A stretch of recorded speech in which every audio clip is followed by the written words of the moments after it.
اعوذ باللہ من الشیطان الرجیم بسم اللہ الرحمن الرحیم۔ السلام علیکم ڈیئر اسٹوڈنٹس، کیا حال ہے سب کا؟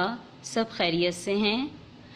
جماعت سوئم ویک 4 سبجیکٹ اسلامیات، میں آپ کی teacher from allied school superior بحریہ کیمپس لاہور۔ تیسرا باب ہے ہمارا، عنوان ہے آج کا سیرت طیبہ صلی اللہ علیہ وآلہ وسلم۔ سب سے پہلے ہم اپنے عنوان کے بارے میں چند باتیں کریں گے، پھر ہم اپنی پڑھائی شروع کریں گے۔ سیرت یعنی حضور صلی اللہ علیہ وسلم کا اخلاق، عادات۔ ہمارے پیارے نبی حضرت محمد صلی اللہ علیہ وآلہ وسلم اخلاق کے بلند ترین مرتبے پر فائز ہیں۔ آپ صلی اللہ علیہ وسلم کا اخلاق ہمارے لیے بہترین نمونہ ہے۔ آپ ہمیشہ مسکرا کر نرم لہجے میں بات فرماتے، کبھی کسی کو برا بھلا نہیں کہتے تھے۔ آپ صلی اللہ علیہ وآلہ وسلم نے اپنی پوری زندگی میں کبھی جھوٹ نہیں بولا۔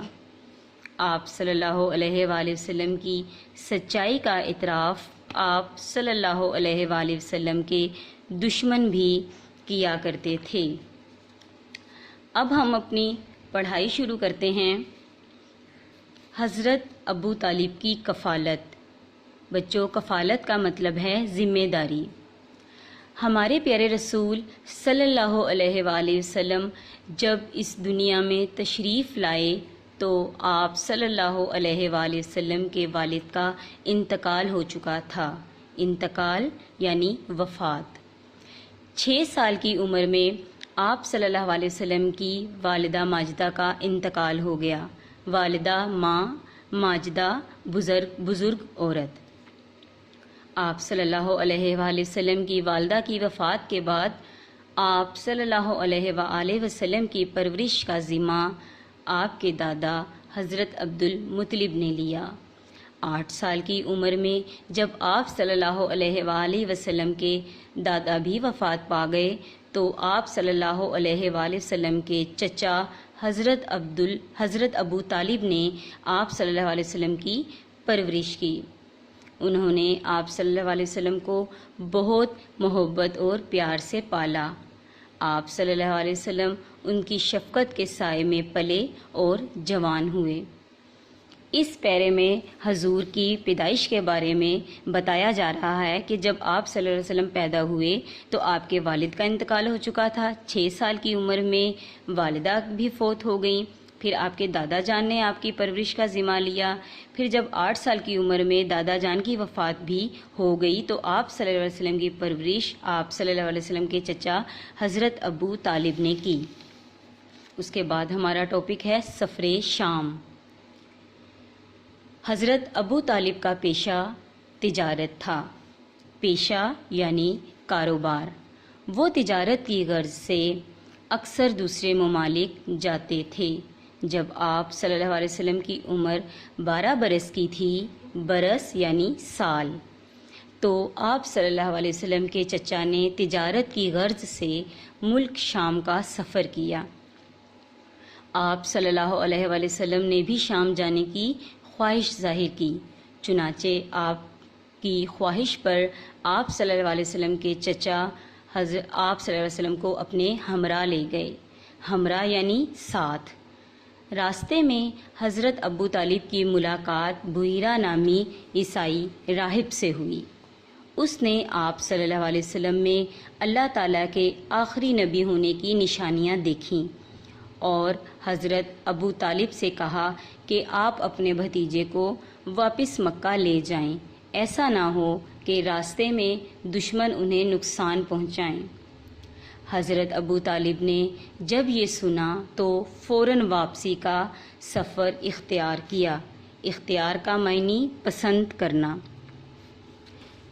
اب اس میں پیراگراف میں ہے کہ جب حضرت ابو طالب نے کاروبار کی وجہ سے ملک شام کا سفر کیا تو آپ صلی اللہ علیہ وسلم نے بھی ساتھ جانے کے لیے کہا تو حضرت ابو طالب آپ صلی اللہ علیہ وسلم کو اپنے ساتھ لے گئے۔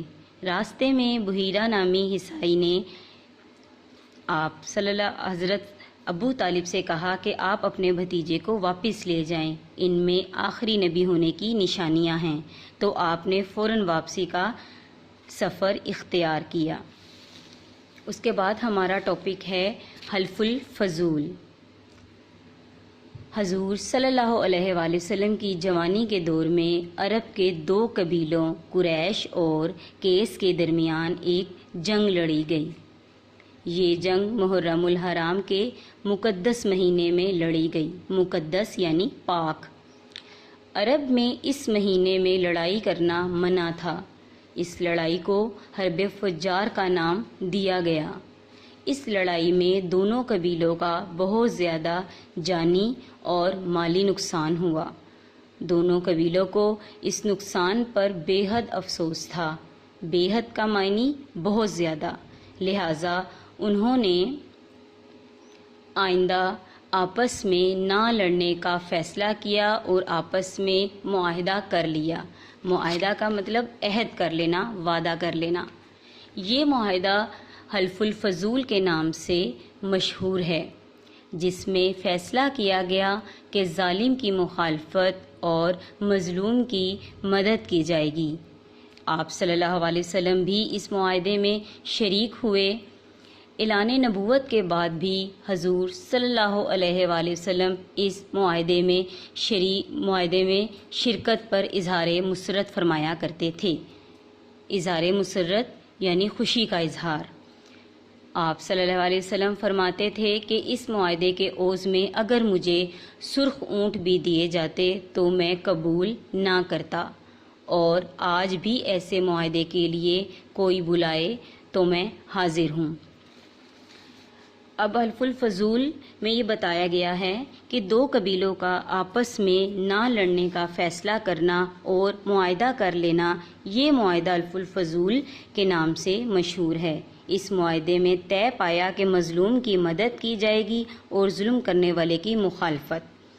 آپ صلی اللہ علیہ وسلم نے اس معاہدے کو پسند فرمایا اور فرمایا کہ آئندہ ایسے معاہدے کے لیے کوئی بلائے تو میں حاضر ہوں۔ اس کے بعد ہمارا ٹاپک ہے حضرت خدیجہ رضی اللہ تعالی عنہا سے نکاح۔ حضرت محمد صلی اللہ علیہ وسلم نے جوانی میں تجارت شروع کر دی تھی۔ اچھے اخلاق، سچائی اور ایمانداری کی وجہ سے آپ صلی اللہ علیہ وسلم کا شمار مکہ کے کامیاب تاجروں میں ہوتا تھا۔ انہی دنوں مکہ میں ایک مالدار بیوہ خاتون خدیجہ بنت خویلد کا کاروبار بھی عروج پر تھا۔ بنت کا مطلب بیٹی، عروج بلند، جو اپنا مال مختلف تاجروں کے ذریعے مختلف علاقوں میں بھیجا کرتی تھیں۔ انہوں نے جب آپ صلی اللہ علیہ وسلم کی دیانتداری کے بارے میں سنا تو آپ صلی اللہ علیہ وآلہ وسلم سے درخواست کی کہ آپ صلی اللہ علیہ وسلم ان کا سامان تجارت لے کر شام جائیں۔ حضور صلی اللہ علیہ وآلہ وسلم نے یہ درخواست قبول کر لی۔ حضرت خدیجہ نے اس سفر میں آپ صلی اللہ علیہ وسلم کی سہولت کے خیال سے آپ صلی اللہ علیہ وسلم کے ساتھ اپنے ایک غلام میسرہ کو بھیجا۔ آپ صلی اللہ علیہ وسلم نے تجارت میں خوب نفع حاصل کیا۔ نفع کا معنی فائدہ۔ واپس آئے تو حضرت خدیجہ رضی اللہ تعالیٰ عنہا یہ سن کر بہت خوش ہوئیں، اور جب ان کے غلام میسرہ نے سفر کے دوران کے حالات انہیں بتائے تو حضرت خدیجہ رضی اللہ تعالیٰ عنہا آپ صلی اللہ علیہ وسلم کے کردار سے بہت متاثر ہوئیں اور آپ صلی اللہ علیہ وسلم کو شادی کا پیغام بھیجا۔ حضور صلی اللہ علیہ وسلم نے اپنے چچا ابو طالب کے مشورے سے یہ پیغام قبول کر لیا۔ نکاح کے وقت حضور صلی اللہ علیہ وآلہ وسلم کی عمر 25 سال اور حضرت خدیجہ رضی اللہ تعالیٰ عنہا کی عمر 40 سال تھی۔ اب اس پیراگراف میں ہے، آپ صلی اللہ علیہ وسلم بھی تجارت کا کام کرتے اور بہت ایماندار تھے۔ انہی دنوں مکہ میں حضرت خدیجہ کا کاروبار بھی بہت بلند تھا۔ انہوں نے جب حضور صلی اللہ علیہ وسلم کی ایمانداری کے بارے میں سنا تو آپ صلی اللہ علیہ وسلم سے درخواست کی کہ ان کا سامان بھی ملک شام لے کر جائیں۔ حضور صلی اللہ علیہ وسلم کا خیال رکھنے کے لیے اپنا غلام میسرہ کو ساتھ بھیجا۔ دوران سفر کے حالات غلام میسرہ نے حضرت خدیجہ رضی اللہ تعالیٰ عنہا کو بتائے تو آپ بہت متاثر ہوئیں اور شادی کا پیغام بھیجا۔ آپ صلی اللہ علیہ وسلم نے اپنے چچا کے مشورے سے یہ پیغام قبول کر لیا۔ اس کے بعد واقعہ حجر اسود ہے۔ حضور صلی اللہ علیہ وآلہ وسلم کے زمانے میں خانہ کعبہ کی نئے سرے سے تعمیر کی ضرورت پیش آئی۔ آپ صلی اللہ علیہ وسلم نے بھی سب کے ساتھ اس کی تعمیر میں حصہ لیا۔ خانہ کعبہ کی تعمیر مکمل ہوئی تو حجر اسود کو نصب کرنے کا موقع آیا۔ نصب یعنی لگانا۔ حجر اسود سیاہ رنگ کا ایک مقدس پتھر۔ اچانک یہ جھگڑا اٹھ کھڑا ہوا کہ یہ سعادت کون حاصل کرے گا۔ حجر اسود دراصل سیاہ رنگ کا ایک مقدس پتھر ہے جو خانہ کعبہ کی دیوار میں نصب ہے۔ اس وقت ہر قبیلے کا سردار یہ چاہتا تھا کہ وہ حجر اسود کو اس کے اصل مقام پر رکھے۔ اس بات پر نوبت لڑائی جھگڑے پر پہنچ گئی۔ آخر مسئلہ حل کرنے کے لیے یہ طے پایا کہ کل صبح جو شخص سب سے پہلے خانہ کعبہ میں داخل ہوگا وہ جو فیصلہ کرے گا اس کو قبول کر لیا جائے گا۔ اللہ کے حکم سے حضور صلی اللہ علیہ وآلہ وسلم سب سے پہلے تشریف لائے۔ آپ صلی اللہ علیہ وآلہ وسلم کو دیکھتے ہی سب پکار اٹھے، امین تشریف لے آئے، ہمیں ان کا فیصلہ منظور ہے۔ اس پر آپ صلی اللہ علیہ وآلہ وسلم نے حجر اسود کو اپنی چادر پر رکھا اور ہر خاندان کے سردار سے کہا کہ وہ اس چادر کو کناروں سے پکڑ کر پتھر نصب کرنے کی جگہ تک لے جائیں۔ جب یہ پتھر اپنی جگہ پر پہنچ گیا تو آپ صلی اللہ علیہ وآلہ وسلم نے اسے اپنے مبارک ہاتھوں سے اصل مقام پر نصب کر دیا۔ اس طرح یہ معاملہ امن و امان سے طے پایا۔ حجر اسود اس پیرے میں اب یہ ہے کہ خانہ کعبہ کی تعمیر کا نئے سرے سے کام مکمل ہوا تو حجر اسود کو لگانے کی باری آئی۔ حجر اسود جنت کا ایک سیاہ رنگ کا مقدس پتھر ہے۔ ہر قبیلے کا سردار چاہتا تھا کہ وہ اس کو لگائے۔ خطرہ یہ تھا کہ کہیں لڑائی نہ ہو جائے۔ مکہ کے تجربہ کار بزرگوں نے یہ فیصلہ کیا کہ جو سب سے پہلے صبح صحن کعبہ میں آئے گا وہی اسے نصب کرے گا۔ آپ صلی اللہ علیہ وسلم سب سے پہلے صبح صحن کعبہ میں تشریف لے آئے۔ سب نے خوشی سے کہا اب یہ کام خوش اسلوبی سے سر انجام ہو جائے گا۔ آپ صلی اللہ علیہ وسلم نے حجر اسود کو چادر میں رکھا اور ہر خاندان کے سردار سے کہا کہ کناروں سے پکڑ لیں۔ جب پتھر اپنی جگہ پر پہنچا تو آپ صلی اللہ علیہ وسلم نے اپنے مبارک ہاتھوں سے اٹھایا اور اصل مقام پر نصب کر دیا۔ اس کے بعد ہے غار ہیرا کی خلوت نشینی۔ اسلام سے پہلے مکہ کے لوگ جہالت کی تاریکیوں میں ڈوبے ہوئے تھے۔ ان میں طرح طرح کی معاشرتی برائیاں موجود تھیں۔ بت پرستی عام تھی، شراب پینا، جوا کھیلنا اور لڑکیوں کو زندہ دفن کر دینا ان کے لیے عام سی بات تھی۔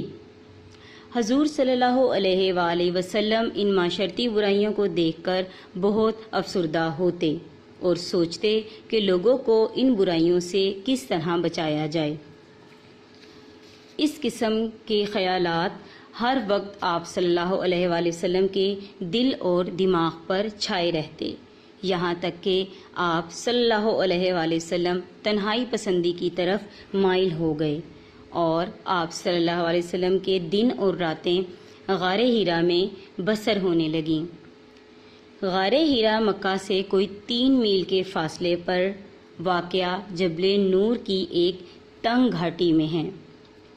آپ صلی اللہ علیہ وسلم کھانے پینے کی اشیاء ساتھ لے جاتے اور کئی روز وہاں جا کر قیام فرماتے اور غور و فکر کرتے۔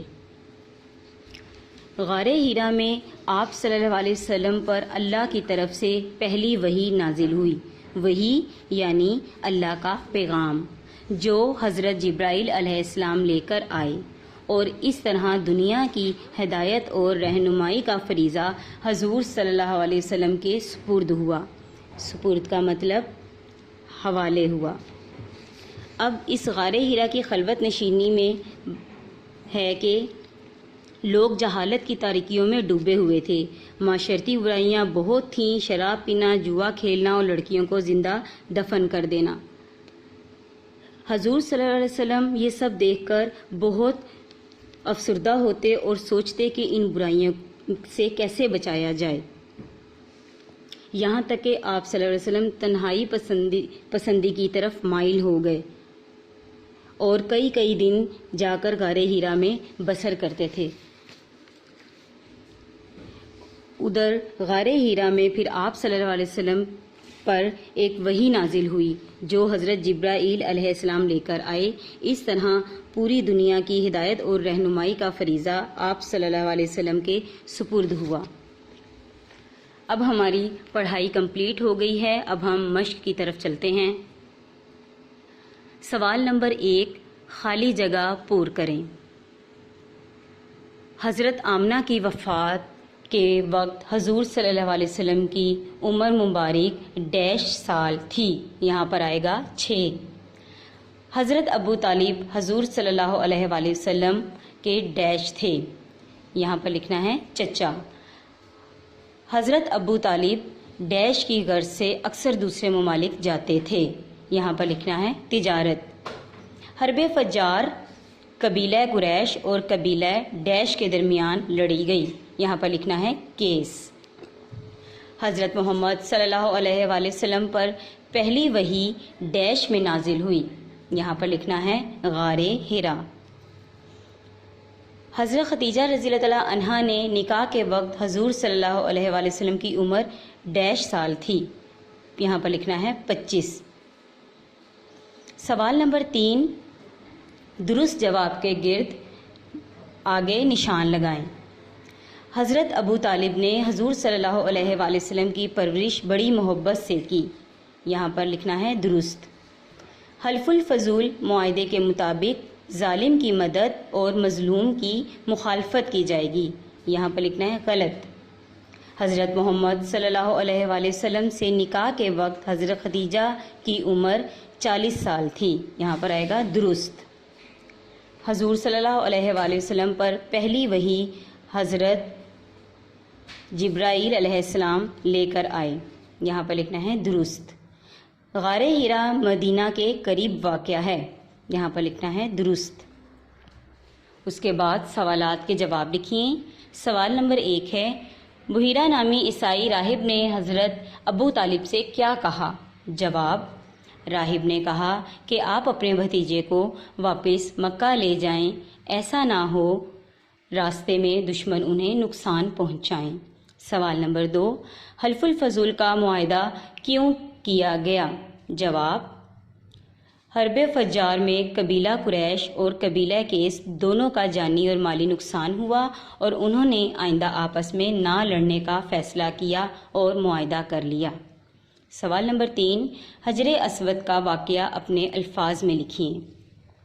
جواب، خانہ کعبہ کی تعمیر مکمل ہوئی تو ہر قبیلے کا سردار یہ چاہتا تھا کہ خانہ کعبہ میں حجر اسود نصب کرے۔ حضور صلی اللہ علیہ وآلہ وسلم نے حجر اسود اپنی چادر پر رکھا اور ہر خاندان کے سردار سے کہا کہ اس چادر کو پکڑ کر پتھر نصب کرنے کی جگہ پر لے جائیں۔ پھر آپ صلی اللہ علیہ وآلہ وسلم نے اپنے ہاتھوں سے پتھر نصب کر دیا۔ سوال نمبر 4 ہے، حضرت خدیجہ کون تھیں؟ جواب، مکہ کی ایک مالدار بیوہ خاتون تھیں۔ سوال نمبر 5، حضور اکرم صلی اللہ علیہ وآلہ وسلم نے غار ہرا میں خلوت نشینی کیوں اختیار کی؟ جواب، مکہ کی معاشرتی برائیوں کو دیکھ کر آپ صلی اللہ علیہ وآلہ وسلم افسردہ ہوتے، اس طرح آپ کے دن اور راتیں غار ہرا میں بسر ہونے لگیں۔ اب ہماری پڑھائی بھی کمپلیٹ ہو گئی ہے، ہماری مشق بھی ہو گئی ہے، اب ہم نے اس کو کاپی پر لکھنا ہے اور یاد کرنا ہے۔ کاپی پر ہم سب سے پہلے تاریخ ڈالیں گے، حاشیے لگائیں گے، اپنے ٹاپک کا نام لکھیں گے، اس کے بعد پھر ہم سوال جواب، غلط درست، خالی جگہ سب کچھ لکھیں گے، اس کے بعد پھر ہم ایک اینڈنگ لائن لگائیں گے، ٹھیک ہے؟ اس کا مطلب ہوتا ہے ہمارا کام ختم ہو گیا ہے۔ آپ نے بہت ہی اچھے طریقے سے صاف صاف پیارا پیارا لکھنا ہے۔ انشاءاللہ جب اسکول خیر خیریت سے کھلیں گے تو میں آپ کا یہ کام چیک کروں گی۔ اوکے بچوں، تھینک یو، اللہ حافظ۔